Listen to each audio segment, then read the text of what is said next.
do whatever I can.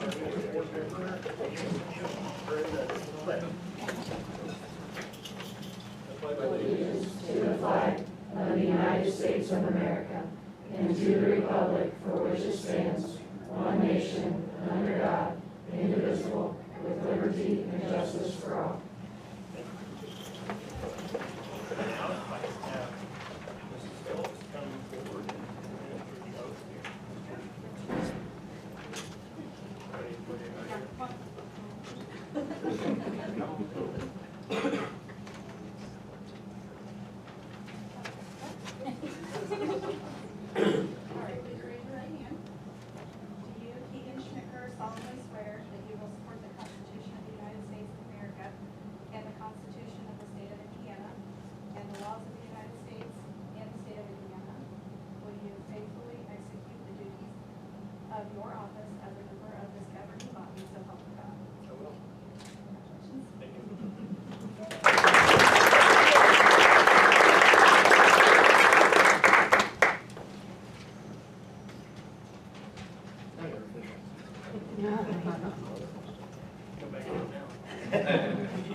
We will now recess and open a public hearing for the 2020-2024 bus replacement plan.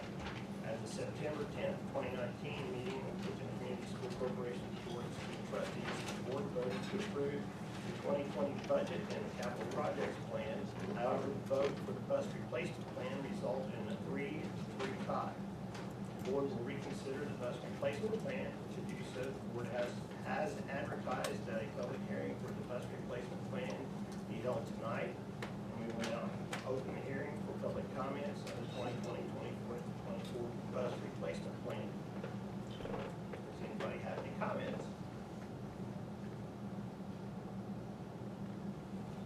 Again, this is a 5-year plan. We're required to file. On the plan for this 2020, we have one bus replacement, auxiliary bus, activity bus, and before we make any purchases, we'll bring that to the board November or December to let you know what the plan actually might be, and then you guys can make a decision at that time whether to move forward with that purchase or not. Seeing no comments, the public hearing is now closed and we will resume our regular meeting. Next up is approval of consent agenda items. A member of the board may request any item to be removed from the consent resolution and defer it for specific action and more discussion. No vote of the board will be required to remove an item from the consent agenda. A single member's request shall cause it to be relocated as an action item eligible for discussion. Any item on the consent agenda may be removed and discussed as a non-action item or deferred for further study and discussion at subsequent board meetings if the superintendent or any board member thinks the item requires further discussion. It is recommended that the following consent agenda items be approved. The approval of tonight's agenda, the approval of the minutes from the September 10th, 2019 regular session, the 2019 executive session, the October 3rd executive session, and the October 3rd special session. Approval of claims, payroll claims for September 13th, 2019, payroll claims September the 26th, 2019, account payable claims, approval of personnel report, and I will read that in just a minute, and approval of field trip for Tipton Middle School, Chicago, May 20th, 2020. And this will hardly spoke to that during the work session. Approval of donations. Package Right donated $2,500 to the Accelerated Reader Program at Tipton Elementary School. Encompass Credit Union donated $3,320 toward the headset radios for the football coaches, team, and the press box. Wise Out Productions donated 4 rolls of carpet to Tipton Elementary School for Mrs. Land's classroom. And Friends of Tipton FFA donated $1,100 for FFA students to attend the National FFA Convention, and I will read the personnel report. No certified staff. Resignation of Josh Burgess as the technology assistant. Recommendation of Marianne Cowan as the central office receptionist for the school corporation. Sarah Michael, instructional assistant for the Tipton Elementary School. Nicholas Simmons, technology assistant for the school corporation. Michelle Nunemaker, cafeteria employee, Tipton High School. Amy Hunter, cafeteria employee, Tipton Middle School. Brandon Smith, assistant football coach at Tipton High School, and Dustin Shearer, assistant football coach at Tipton High School. So I need a motion to accept these consent agenda items. So Second. motion and a second. All those in favor say aye. Aye. Any opposed? Next is the superintendent's report. Okay. Tipton Elementary is going to be the highlight tonight for Survivor Day. And Jessica's here. Oh, okay. And Beth's still in conference till after 7, so she said Oh, she okay. could go ahead. All right. Okay. Mr. Wetzel was hoping Miss Hall should be here. Yes. Survivor Day, also known as Surprise Drill Day. We took our 5th grade students out to the Nature Center for a day that we call Survivor Day. We had several curricular things that were going along with that. I'm sorry, I didn't realize you were the tech guy. I didn't realize I was. I have my own. But I can cheat. It's not useless work. Okay. 5th grade, we study a lot with Native Americans and the different kind of homes that they live in. We also have done Hatchet as a read-aloud novel where the boy is in a plane crash and is forced to survive on his own. Those are things that led up to, in our field of study, that made us think, we should do something. We should do something. And we both like being outside, and we both have enjoyed and been part of the Nature Center and things in the past. And so we wanted specifically to find a way to use the Nature Center as part of this. So I will let you. The challenges we faced were a tent challenge, a scavenger hunt, a food challenge, a weapons demonstration, a journal challenge, a structure challenge, and then some reflection. So the first thing we did was our tent challenge. And we had 2 Boy Scout leaders. One's my father-in-law, so yay dad. And he brought a friend after he turned 80 this past year. And so we borrowed 11 tents, and they do one demonstration, and the kids are required to put up a tent to represent their team. So this is our first shelter challenge. Next slide. The next thing is our scavenger hunt, where they are asked to hunt. The coordinates that are given to them, I give them a list of coordinates and a map of the Nature Center, and they actually use those coordinates to plot longitude and latitude and look for 8 spots. So they leave base camp with a map with 8 spots marked, and there are food items that are placed out there, which is what Mr. Wessel noticed we were doing at 6:30 in the morning Can I tell that story? in the Nature Center. Yes, you may. All right, so it's bus duty time in the morning. 7:30, it's dark. I see a flashlight out in the Nature Center. I see a person in camo, so what do you think I'm thinking as a safety guy? So I'm like, okay, do I call Officer Maddox? I know he's in the front just taking care of business there. By the time he gets there, they could beat to the bus. So I made a decision, I'm going out to tackle them. I'm getting there. I don't know what's going to do if they had a gun or a knife or something, but I'm going out there. And these ladies were out there planting food and planting things out in the Nature Center, and I was so thankful. I said, I love you guys, I respect you guys, but please don't ever do that to me again. Next slide. The things that they, I think we skipped one. Oh, there we go.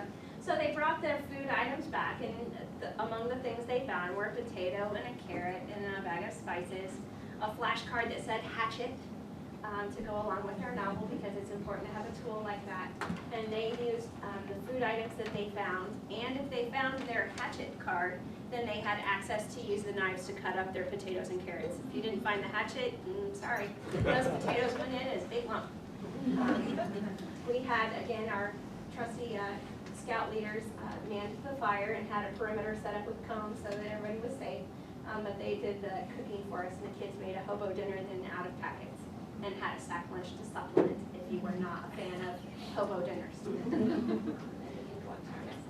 The next thing we did is we used photoreactive paper to make a journal, and this is where the kids marked some of their reflections. This was paper that was purchased with a STEM grant, and then we used the leftover bags from our hunting challenge, and then they were able to make notes about what they liked about so far about the day. Yeah, that's what I saw. Demonstration. Yeah. And it doesn't show in the photograph, but she did, to her credit, have on full-on face paint and was like in totally in the zone. She brought a team with her parents and was able to demonstrate her bow and arrow techniques and shoot the target for the kids. So we had that going on. The last bit of our day was our structure challenge, and we gave the kids a piece of floor tile, and they were asked to build a structure, and they were asked to think about the Native American homes that we talked about, the long homes, the teepees, the hogans, all of those, and they needed to build a structure that could withstand transport. They had to be able to move it to the different test sites. It had to be able to handle wind and rain and heat. And so for those tests, I brought my leaf blower from home, and it had to stay on the little platform. It couldn't be blown away. For the heat, to withstand the heat, it had to have insulation enough that it could support an ice cube. And we actually put it underneath those cookers, so where the heat was radiating down, they had to make sure that they still had ice cube at the end of 5 minutes. And then the rain test was simply a watering can to 10 count. You know, if your home all washed away, then obviously that wasn't the structure for you. And then I will let you go on to the next one. Here's some of the structures that they built. Very interesting techniques. And then our standard also requires a look at redesign. So if your home failed any one of the 3 tests that we did, how would you change it up? How would you redesign if you were given another opportunity to rebuild? What would you change and look for it to be different the next time around? Next slide. And then we did have some reflection time with our separate classes, Mrs. Wolford's and mine, about what we liked about the day and what we thought we would do going forward. And I think there's one more slide on there that's just pretty. Our nature center is beautiful, and I do hope that more classes could utilize it. We did have adventures with the restroom, because obviously there's not one out there, so it was a trip in every time we needed to go. So I know I personally scored 24,000 steps on my pedometer that day.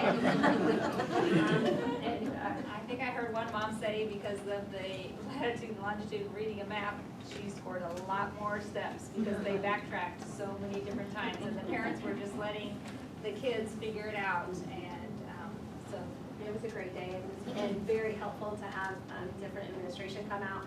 And thank you, Mr. Wessel, for not tackling so that she could be with us that day. And all of our parents made a big difference. And it was a great day. And the weather was beautiful. It wasn't 90 degrees that day. I had hoped for 90 degrees, but they had not. Thank you. Any questions about our Survivor Day? Phenomenal day. Thank you. Thank you. Thank you for letting me share.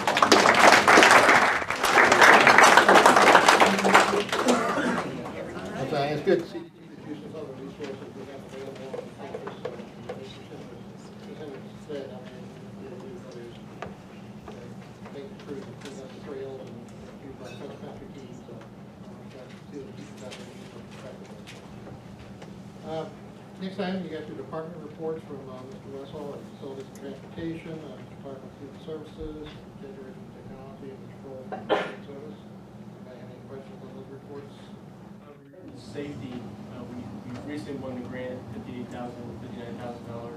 Some of that was, there's some items in there, maybe I'm assuming too much, but because the grant, we applied for a grant for $100,000, we got $58,000, $59,000. So presumably there are items that aren't going to get achieved with those grant dollars. And I think there's some cooperation, maybe some conversation started with the county foundation. Is our hope that those conversations with the county foundation work out so we can fund the rest of those initiatives, or are we making other concessions to make sure that those get? Yeah. What the state did, and of course we were eligible for $100,000 based on our size.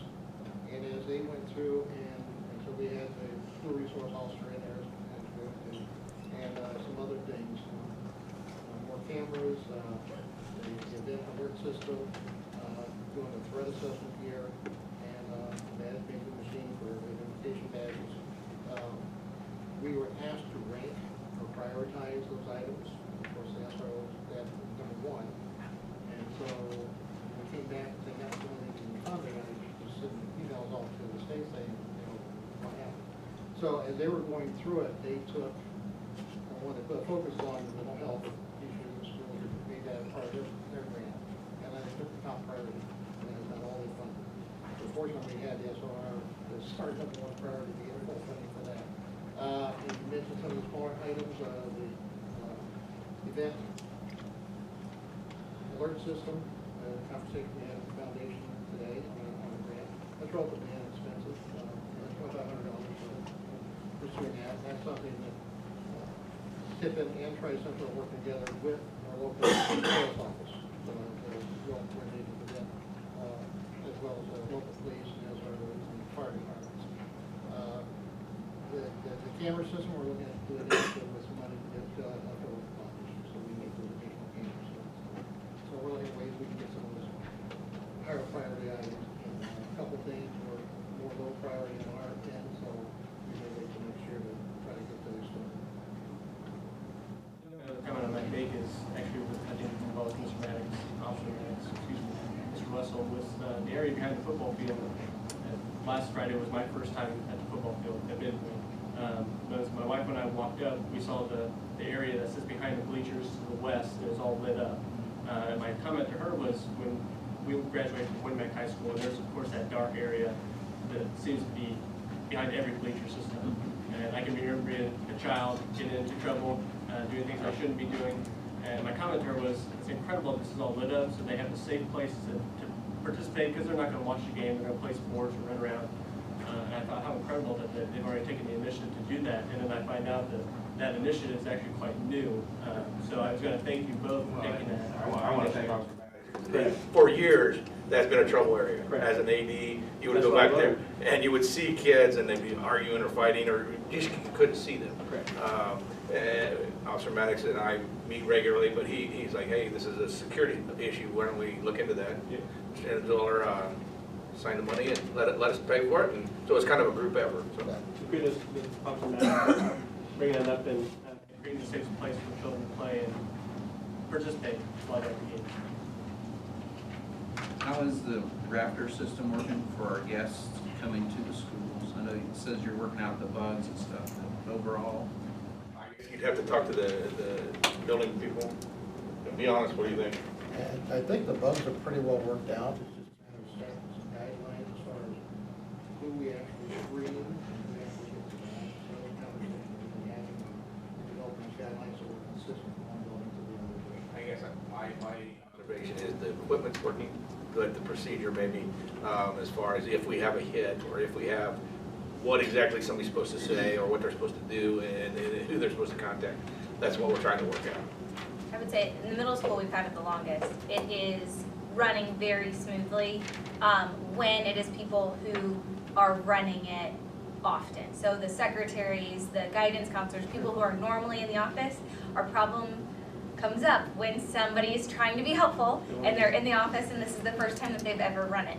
And so that's just us working with our staff to, but a lot of times when you send out some of those procedural things to staff members who don't normally do those procedures, they're like, okay. And then they come in there like, I just want to help. So, but I would say 95% of the time in the middle school And it's I can speak to that very too. well. I can speak to that too because I was in middle school and I'm like, okay, I'm going to try to do this. And I had to have Officer Maddox and Mr. Leach talk me, push this button, no, this button, this button. So I didn't know what I was doing, and it would have been more efficient if I had. So the training, I think, is key. Yeah, about the department reports. Financial report, for September, you have a summary of the revenue versus expenditures. For this month, the expenditures exceeded revenue by $97,000, which is kind of in our trend. With some of the additional expenses we've had going in that, we've tapped into our cash balances and with teacher negotiation going to a rainy day a little bit to help fund that. But right now, our cash balance is just under $652,000 in the education fund. The other funds listed in the middle of the page include debt service, cash balance of $1.4 million, operation fund with a cash balance of $2.6 million. And that's kind of high, we've got to draw in June. We really haven't developed the projects yet to design for the operation fund. So we're spending some of that down, maybe transferring some of that out. Make sure we have a low enough cash balance that we can generate good revenue for this year for the future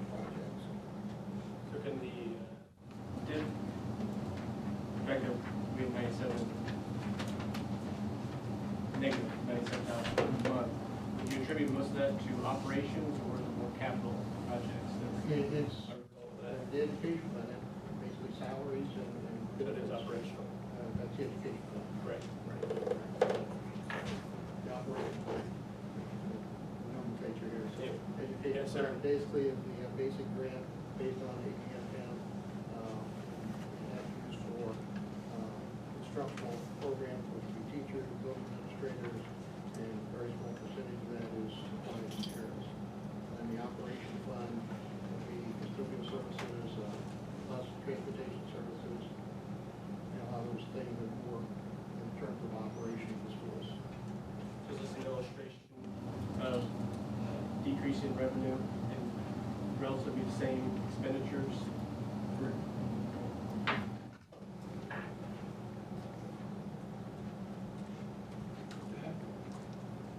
Okay, and then looking at projections on the education fund, which is one we really try to follow, we expecting in the year about $527,000. Question on that, if I may. Is that business culture, net income, so that's our cash balance at the end of the year, that's not net income returned to the cash balance, that's cash balance returned. Correct.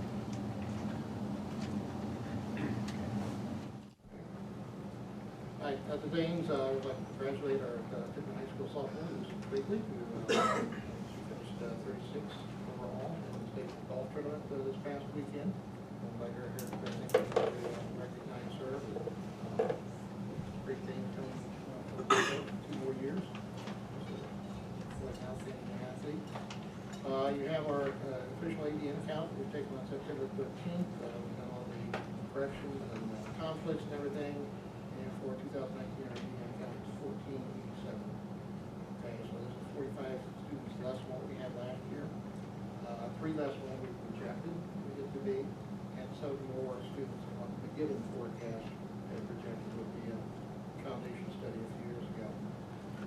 We tracked the mobility of students coming in and leaving corporation this fall, and 57 students have moved in or transferred into the corporation. While we have 72 students who have left, we have a number of students who have moved into the area. The large percentage of that. We've also had a large percentage of our students who have moved out of our area. Likewise, we've had students who last year attended surrounding schools, and likewise, we have a number of students who are now moving into us from surrounding schools. So you've got some of the numbers there. We contacted the families of 72 students who have left to find the reasons why, and you've got that report in your packet. We were able to contact about 59 of them, so about 75%. Those were contacted either by the principal, the secretary, or we called after the enrollment process. Many of them physically have moved out of the corporation for many they had issues with the school, so they decided to go elsewhere, whether it be another school corporation or a home school or a charter school. And likewise, we got a number of students that moved in for the same reasons from surrounding schools. So it's an ebb and flow that most schools face. It's not unusual for kind of schools to do this. It's something that many of the superintendents talk about when we get together to try and involve, especially in middle schools. And we've looked at some of the reasons. We're going to continue to look at those, why they might be moving, see if we can address some of those, especially when they have issues. But when a parent disagrees with the school that the child is being retained, so they decide to go elsewhere, there's nothing we can do. There's a discipline issue. They don't agree with how the principals handle the discipline issue, and they follow the policies and rules. The parent just doesn't agree with it. And a lot of times they will withdraw the student to their home school or take them elsewhere. And we get some of those students coming to us that have an issue with Hamilton Heights or Elwood or whatever. The same questioning happening for those that were receiving in, they're transferring in. We did not do a good job on that part, so we need to find out why they choose to come here. We could offer some opportunities to market specific genres of people. Sure.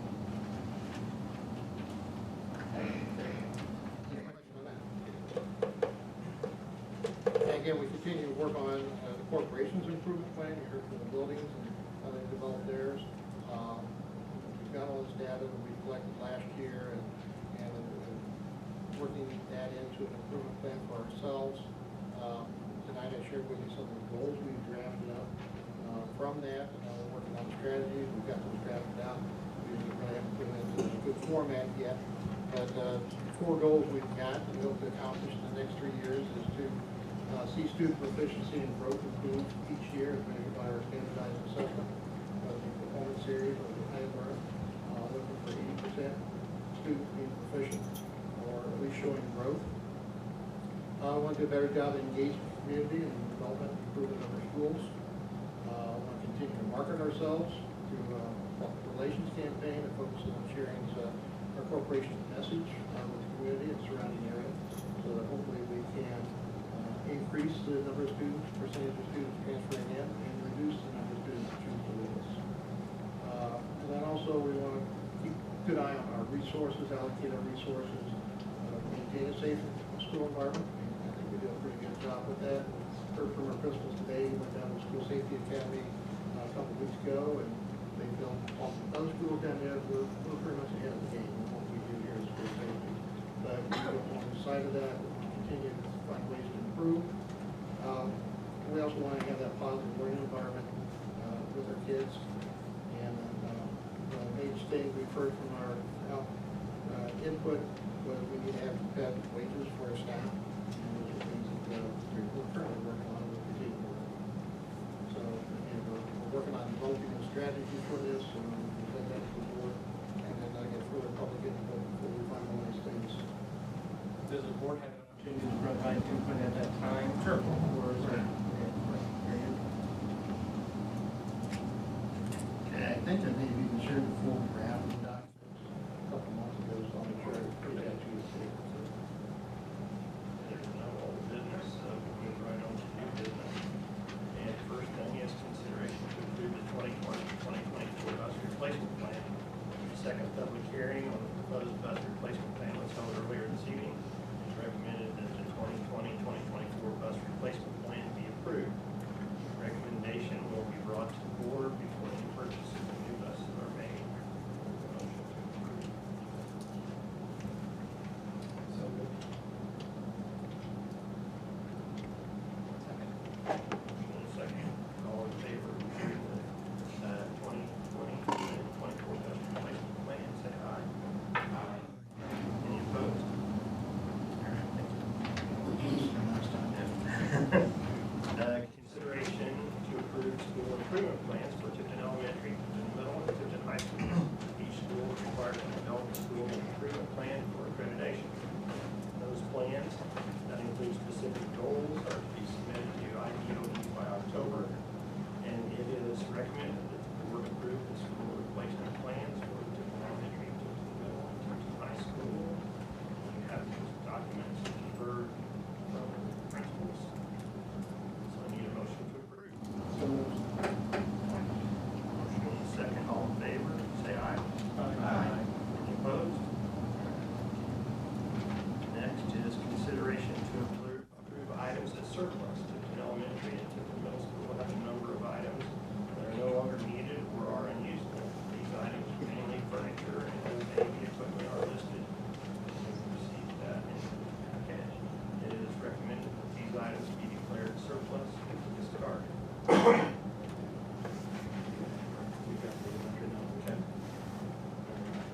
All in favor? Declaring those items surplus, say aye. Or, need a motion? So moved. Motion and a second. All in favor, say aye. Aye. Any opposed? All right, thank you. Another matter, records the board and office. We have October 14th, Security Advisory Committee meeting, November the 18th, Facilities and Technology Advisory Committee will be meeting on December the 16th. Personnel Advisory Committee will be meeting. Like I mentioned, we'll try to get those meetings maybe a little bit earlier, so we'll take care of some business. Mr. President, who would be available to attend those meetings? And there's 3 board members that are going by the superintendent. Are you available for that October 14th, which is next Monday? You want Trip was not on that one, so. to? No, business affairs. Oh, business. We have that, the, Okay, we can't have four. Asking about the meeting, can he attend? Oh, Can Raymond? okay, ready to attend? We're hoping for him, but Okay. weather forecast don't look Well, like it, so. that's why I'm asking. Okay, We might have to talk about okay, yeah. rescheduling Yeah, that needs. business You affairs. keep them appropriate committee. At least finish out the year and then reorganize the year.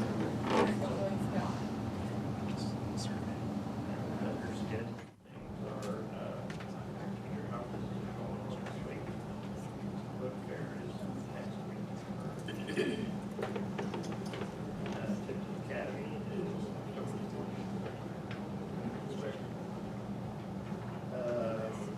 fall band concert for Tipton High School is the 15th, and fall break is the 15th and 17th. Lions concert coming on the 24th. Donuts with Dad at the Tipton Elementary School is October 25th.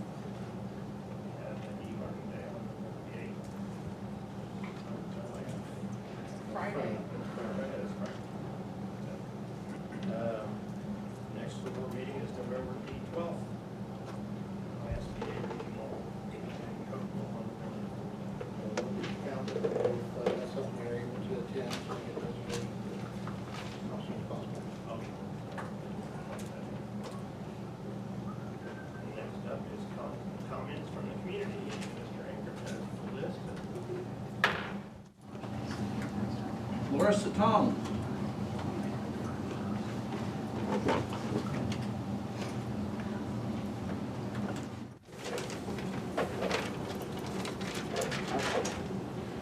I have the petition all ready, put together. I just want to make a couple comments. You know, going back and reviewing what my impetus was to get involved in all this goes back to what had happened in February. I'm not going to talk about details, but I just want to say, when I read that and what had happened, you know, I hugged my daughter a little extra that night. And then I felt guilty and sick to my stomach because there was a family in our community that was hugging their child for a different reason. So, I just think somewhere along the line, instead of, for lack of a better analogy, the dog wagging the tail, we kind of are in the situation where the tail is wagging the dog. I've heard several times, see something, say something, but that's only as good as if the people that it's said to do something. Otherwise, it's just really kind of a catchy phrase. And a teacher taught me that. So I just, you know, there's so many issues. They're all in the petition. There's comments, names. I obviously do my research. I know how it's done. I know what's required, what's not. But per the policy in your bylaws 9130, I can request a meeting to meet with board members to talk about public concerns and things, especially with contract renewal happening in December. Voices really need to be heard before that decision is made. This is the arena in which accountability is accomplished. You know, the community elects our officials to be the voice for our officials. It kind of gives the forum for those, the haves and the have-nots, meaning the haves that are in the power and the ones that are not. And it gives that checks and balance and an equal playing field. Anyway, I wrote my letter here. I'm gonna hand deliver each of the board members it. I have 3 ways you can contact me so we can set up a meeting so I can present, answer any questions that you may have. But I just go back to what the guiding principle is in this school, and it's our children first. The trust in this community is not there.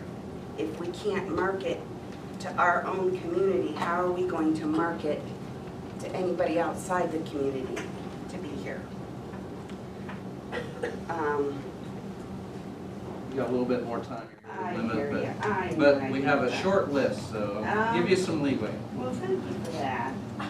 And I guess a teacher also taught me that there's so many gray areas in life, that when the situation is black and white, you've got to take a stand. You've just got to take a stand. So that's what this petition reflects.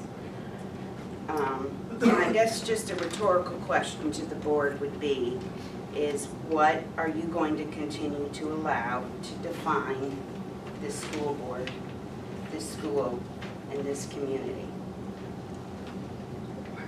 And after I submit this, I mean, the onus is going to be on all of you, because now you will know, you will read the reasons why kids are being pulled out of the school, why they're not choosing to return.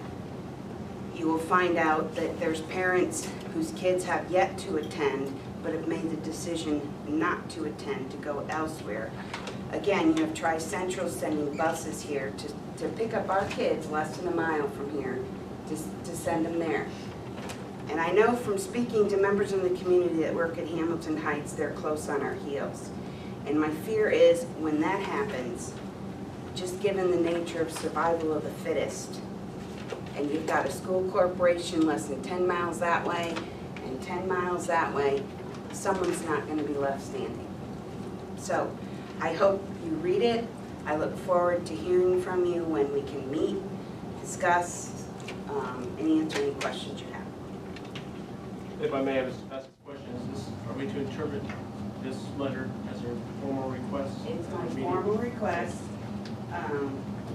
stating the policy in which I cited, the reasons why. The reasons why it has to come to the board and it can't go through normal channels, because it's a concern that involves the person you would normally go through in order to address any concerns.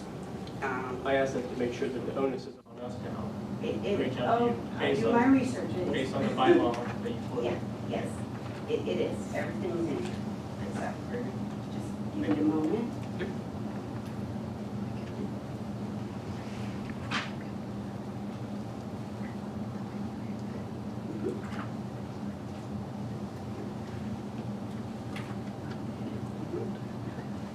Mr. Higginbotham, you will be next. Yes.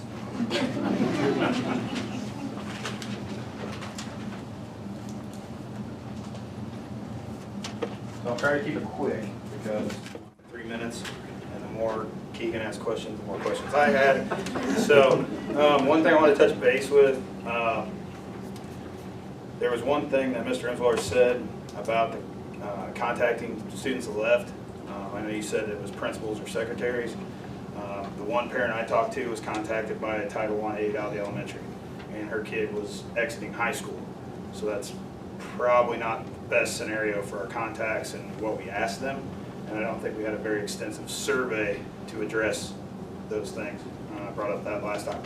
Secondly, as we're in negotiations, I think it's important that the board knows, my aunt's been a teacher in Noblesville for 25 years. I understand we're not Noblesville, they just passed their new salary and wages. I'm assuming, say Miss Warner is at the end of our, higher end of our scale.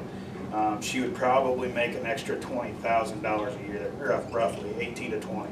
The one thing I found very alarming is, though, is my wife, who's worked at Tipton or been teaching for 10 years on 7 or 8 at Tipton, their first year teachers make more than she makes now. First year, right out of the gate, their starting salary is higher than she makes here with 10 years experience. So I think that needs to be kept in mind when we start talking about retention of staff and attraction of staff. There was one other, oh, yes, as you were talking about the plans of the schools, the improvement plans, I was looking through trying to find the vision, mission, vision, and belief statements of the corporation, which is conveniently buried in the website and almost impossible to find, but I finally found it after about 25 minutes. And I think we're succeeding in some of those, but if you guys take a look at them and read them, we're probably failing at a lot of those. And also the corporation goals that are accessible to the public through the website show for the school year 15-16, which means we haven't updated it for a while. So that probably needs some attention too. So that's all I got. Mrs. Miller? I have no questions tonight. Mrs. Ripper? Hi, I'm going to invite my negotiations team members. I think I just got these two nice ladies to stand with me.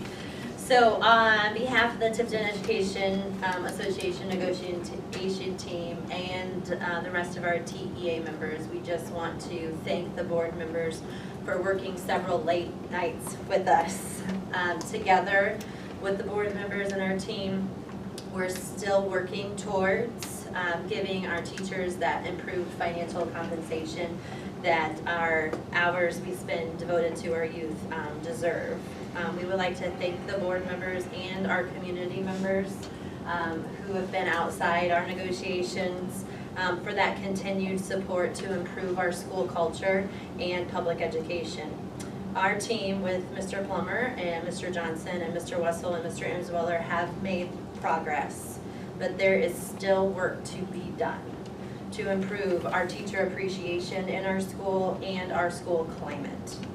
We look forward for this continued work to better our corporation, and we really do appreciate the hours. Thank you. And giving up dinner. Yes. So, thank you guys. Very good.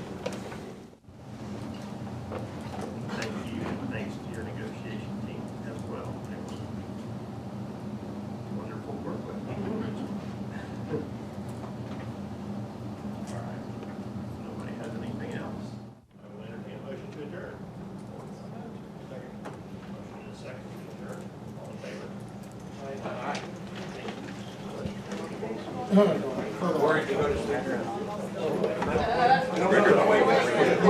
Richard time. I think so.